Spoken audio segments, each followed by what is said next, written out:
Muchas bendiciones para todos en este hermoso amanecer. Vamos a estar leyendo en el Evangelio según Marcos, capítulo 1, verso 22.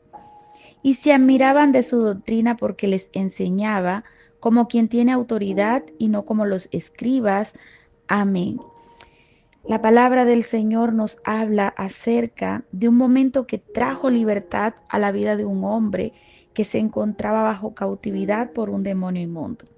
Y la palabra dice que eran días de reposo cuando entraron a Capernaum, pero Jesús enseñaba con autoridad y no como los escribas. ¿Qué significa esto? Que Jesús obedecía la palabra que impartía, pero los escribas estudiaban la palabra, hablaban de la palabra, usaban la palabra para criticar, juzgar y murmurar, pero no la ponían en práctica, no la obedecían. Y la verdadera autoridad se conoce cuando se presentan situaciones difíciles que solamente se pueden resolver a la manera de Dios.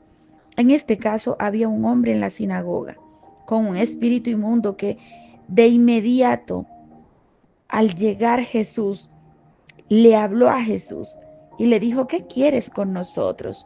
¿Vienes a destruirnos? Sé quién eres, el Santo de Dios.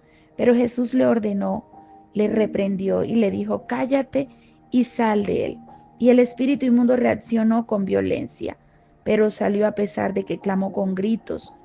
Usted no debe olvidar nunca que los espíritus inmundos son ofensivos y escandalosos para querer causar miedo en las personas que están allí.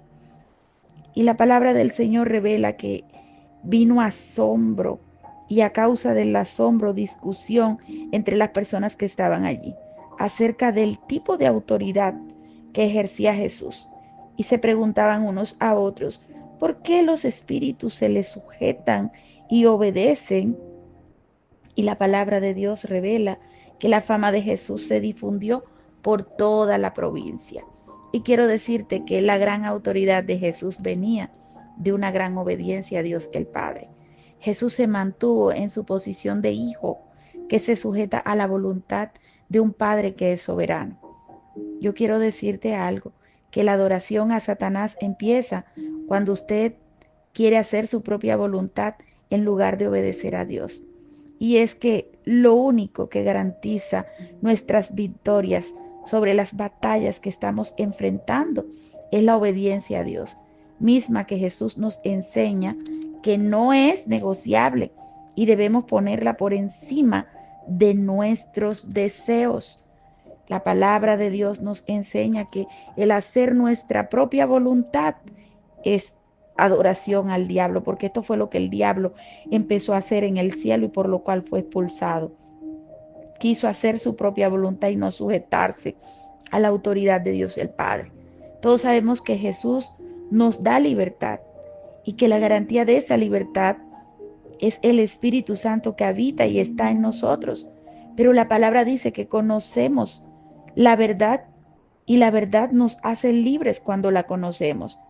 Por eso es necesario saber cuáles son esas puertas que de pronto tenemos abiertas al enemigo para que pueda operar con demonios persuasivos en nuestras vidas.